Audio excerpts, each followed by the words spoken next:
एकता का महाकुंभ, युग परिवर्तन की आहट। 66 करोड़ की आस्थावान भक्तों की संख्या ने 45 दिन में प्रयाग में संगम तट पर आस्था एवं विश्वास की डुबकी लगाकर न केवल गिनीज बुक ऑफ रिकॉर्ड्स में अपनी उपस्थिति दर्ज कराकर न भूतो न भविष्यति को चरितार्थ कर दिया, बल्कि युग परिवर्तन की दस्तक भी दे दी। मोदी जी ने ठीक ही कहा कि एकता का महाकुंभ, युग परिवर्तन की आहट। सनातन और हिंदुओं की यह एकता, आस्था, विश्वास और समर्पण देखकर सदैव जाति जनगणना, पीडीए और एमवाई फैक्टर की बात कर हिंदू एकता को खंडित करने वाला विपक्ष बेचैन है, बौखला गया है और उल जलूल बातें कर रहा है। हर वह हथकंडा अपना रहा है कि इस महाकुंभ एवं इसके सफल आयोजन को कैसे बदनाम कर सकें। बानगी तो देखिए, ममता बनर्जी ने इसे मृत्यु कुंभ कहा, राहुल के कांग्रेस अध्यक्ष ने कहा कि क्या महाकुंभ से गरीबी दूर हो जाएगी, लालू ने कहा महाकुंभ फालतू की चीज़ है, अखिलेश तो इस बार के महाकुंभ के आयोजन की तैयारियों, विशालता और व्यापकता को देखकर इतने परेशान, हैरान और निराश हो गए कि उन्होंने तो इसके प्रारंभ होने से 2 महीने पहले से ही इस महाकुंभ का दुष्प्रचार प्रारंभ कर दिया था और अपने एक वोट बैंक को साधने के चक्कर में 45 दिन चले इस महायज्ञ के बारे में प्रतिदिन खिसियाहट और खींच के साथ नकारात्मक बुलेटिन जारी कर महाकुंभ के सफल आयोजन पर अपनी खींच उतारी। उसे अपनी पीडीए की राजनीति हाथ से फिसलती नजर आ रही थी और साथ ही 2027 में उत्तर प्रदेश के सत्ताधीश की घोषणा करने वाले की सत्ता भी। महाकुंभ के विरोध का मुझे तो एकमात्र कारण यही दिखता है, अखिलेश यादव ने ही नहीं, इसके प्रवक्ताओं ने भी बगैर हकीकत को जाने अपने आका को खुश करने के लिए जैसी जैसी बातें विभिन्न मंचों से की, उससे इनका अपना कट्टर वोट बैंक भी निराश है। वह सभी महाकुंभ में स्नान करने गए, लेकिन समाजवादियों के समर्थक होने के कारण नहीं, बल्कि सनातनी और हिंदू आस्था के कारण गए और उन्होंने वहां देखा कि महाकुंभ में कोई जात पात, अमीर गरीब, रंग राज्य, ऊंच नीच का भेद मिटाकर सभी एक साथ एकता और आस्था की डुबकी लगा रहे थे और यही इनके दिलों और दिमागों को जला रही थी। लेकिन जमीनी हकीकत को समझने की बजाय यह सभी एक धर्म विशेष के वोट बैंक को साधने में लगे रहे। इनके एक चहेते नेता अफजल अंसारी ने तो कटाक्ष करते हुए यहाँ तक कह दिया कि संगम में डुबकी लगाने के कारण सबके पाप धुल गए हैं, अब तो नरक खाली हो गया है। जिसका जवाब भाजपा प्रवक्ताओं ने यह कहकर दिया कि समाजवादियों और महाकुंभ का विरोध करने वालों के लिए नरक में अभी भी बहुत जगह खाली है। खैर, जनता के विश्वास के कारण अब यह सारे विपक्षी नेता चर्चा के योग्य भी नहीं बचे हैं।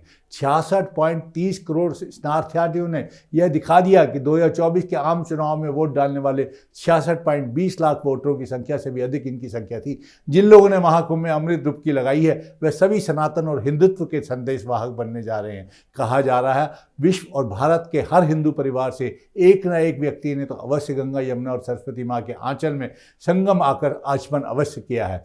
सदियों की गुलामी के बाद हिंदू एकता और आस्था का ऐसा खुला प्रदर्शन पूरे विश्व में पहली बार हुआ है। सदियों की आदि सनातन ने गुलामी की मानसिकता तोड़कर दिखा दिया कि यह स्वतंत्रता में सांस लेने को व्याकुल है और यही विकसित भारत के मील का पत्थर भी बनेगा। सभी सनातनी हिंदुस्तानी भारत को विकसित देखना चाहते हैं। यह विपक्षी रुदाली तो चलती रहेगी और इसके विपक्ष स्वयं ही जिम्मेवार है। लेकिन देखिए, मानवीय इतिहास का सबसे बड़ा महासंगम जिसमें 66.30 करोड़ लोगों ने अमृत स्नान किया, इसने आज तक के सभी रिकॉर्ड तोड़े। पिछली बार 2013 के कुंभ स्नान में केवल 13 करोड़ लोगों ने ही स्नान किया था, जो इस बार 5 गुना बढ़ गया।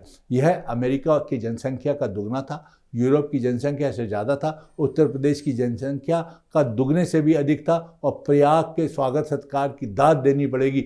जिस प्रयाग की कुल जनसंख्या ही 15 लाख है, उन्होंने अपने आंचल में 66.30 करोड़ लोगों का आलिंगन किया और अपने परिवार मानते हुए हंसी हंसी सारी तकलीफें सही, लेकिन उफ नहीं किया, मुस्कुराते ही रहे। योगी जी और मोदी जी जो स्वयं साधक हैं, उन्होंने इस महाकुंभ का सफलतापूर्वक आयोजन कर दिखा दिया कि सनातन की संकल्प शक्ति क्या होती है। कुछ नहीं कर सकती। कुछ राक्षसी प्रवृत्ति के लोगों की भद्दी, अभद्र और महाकुंभ सनातन विरोधी टिप्पणियों पर उन्होंने रामचरितमानस की चौपाई उद्धृत करते हुए कहा कि जो जिस भाव से महाकुंभ आया, उन्होंने वही देखा, जाकी रही भावना जैसी, प्रभु मूरत तिन देखी तैसी। महाकुंभ में आस्थाओं और विश्वास के दर्शन करने थे तो स्वयं वहां जाना था। मैं सड़क मार्ग से गया था, जो जन सैलाब चेहरे पर संतोष का भाव, खिलखिलाहट और खुशी मैंने देखी, वह अभूतपूर्व थी। और यही नए युग की आहट है। 150-200 किलोमीटर के इलाके में 3 लाख करोड़ के व्यापार ने जहाँ की अर्थव्यवस्था और रोजगार को एक गति प्रदान की है। एक लड़के ने तो बगैर किसी पूंजी के दातुन बेचकर लाखों कमाए। यह ताकत थी इस महाकुंभ की।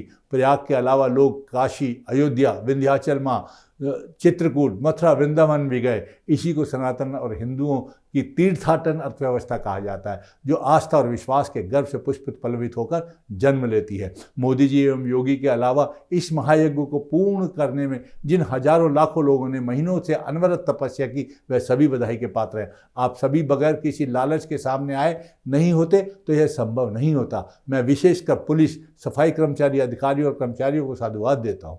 आशा करता हूँ कि यह सनातन का नव जागरण विकसित भारत के स्वप्न को नई गति देगा। हमें भारत के गौरवशाली इतिहास, संस्कृति और विरासत पर गर्व है।